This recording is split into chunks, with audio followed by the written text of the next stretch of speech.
that if you move to Indianapolis and you see the problems that exist in your world, you would always find that the leaders from education in the nonprofit world, from the faith institutions, from healthcare, from business, and from our civic leaders would all come together to engage that conversation. And so it's powerful for me to be here tonight to see that kind of interaction in the crowd, that kind of group in the crowd. So America's the richest democracy with the worst poverty. That's just who we are as a country. And I wanted to understand that. And I wanted to understand especially the role that housing plays in that story. And I thought that looking at folks getting evicted, getting physically removed from their homes was a decent way of going about that.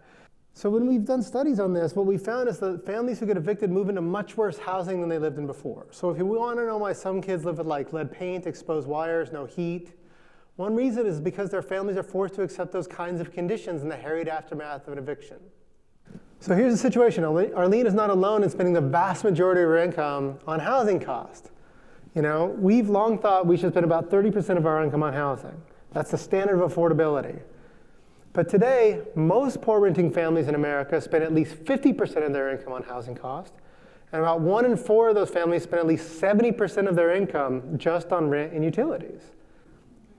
And they haven't said why. And what we're learning is that low-income families are moving so much because they're forced to, which means if we want more family stability and community stability, we need fewer evictions. We know that folks who get evicted experience high rates of depression years later. We know that between 2005 and 2010, suicides attributed to evictions doubled. The home is the center of life. Without stable shelter, everything else falls apart. We can't fix poverty without fixing housing. The good news is the things that we have work. When families finally receive a housing voucher after years and years on the waiting list, when they finally receive this ticket that allows them to pay only 30% of their income on housing, not 60 or 70 or 80, they do one consistent thing with their freed up income. They take it to the grocery store, and they buy more food, and their kids become healthier. They work for the lucky minority of poor folks today, but the vast majority of our poor families aren't so lucky, and their kids, with names like Jory and Jafaris, aren't getting enough to eat because the rent eats first. And there are a lot of ways out of this mess. But I think one thing is certain, like this degree of inequality and this level of social suffering and this like just blunting of human potential, like this isn't us.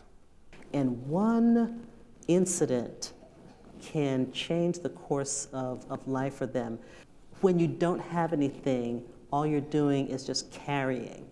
You're carrying the stuff on your back, you're carrying the issues, you're carrying the trauma. And when you get a home, you can settle down, you can put your things down, you can stop carrying. But you wonder why we have all these health disparities among racial and ethnic groups, and it's because of those kinds of factors of poverty that affect us physiologically and affect our mental health. The church, though, has always led and continues to lead on issues of hunger and homelessness. I think the church can and should lead on issues of poverty and the lack of affordable housing, specifically by making a moral argument that this is totally unacceptable in the richest democracy on the planet. We've also seen this growth of what's nerds like me called extreme poverty in America. These are families living on $2 a day per person, which is poverty we didn't think we had in America, but the percentage of children, for example, living in $2 a day poverty has grown by about 200%. Since the mid-90s. So not only do we have a lot of poverty, we also have these pockets of really deep poverty that we usually associate with places far away from us. I've noticed churches developing community development corporations, and in those corporations, they are providing housing. With the goal toward it being affordable. I'm assuming that it is. I don't know all the statistics.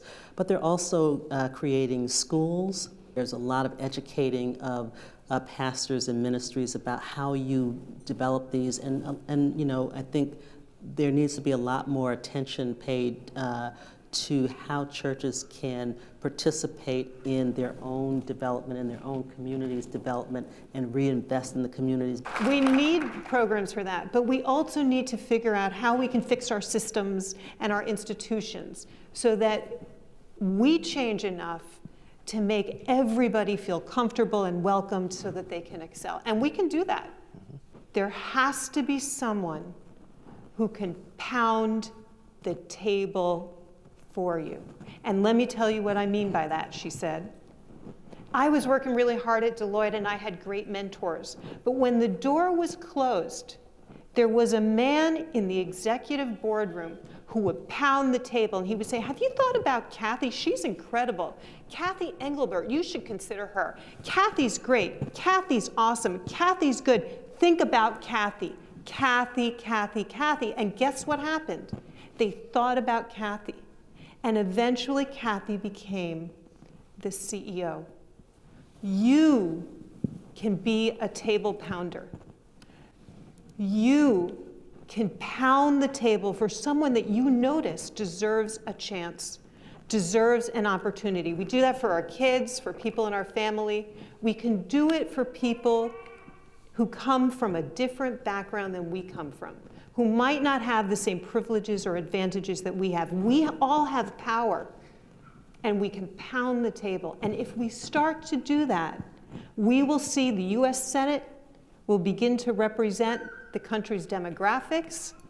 The Fortune 500 companies will begin to have executives that look more like the American population, and so on and so on. And then the decisions that get made about poverty, about education, about healthcare will be coming from people who represent the voices of all Americans.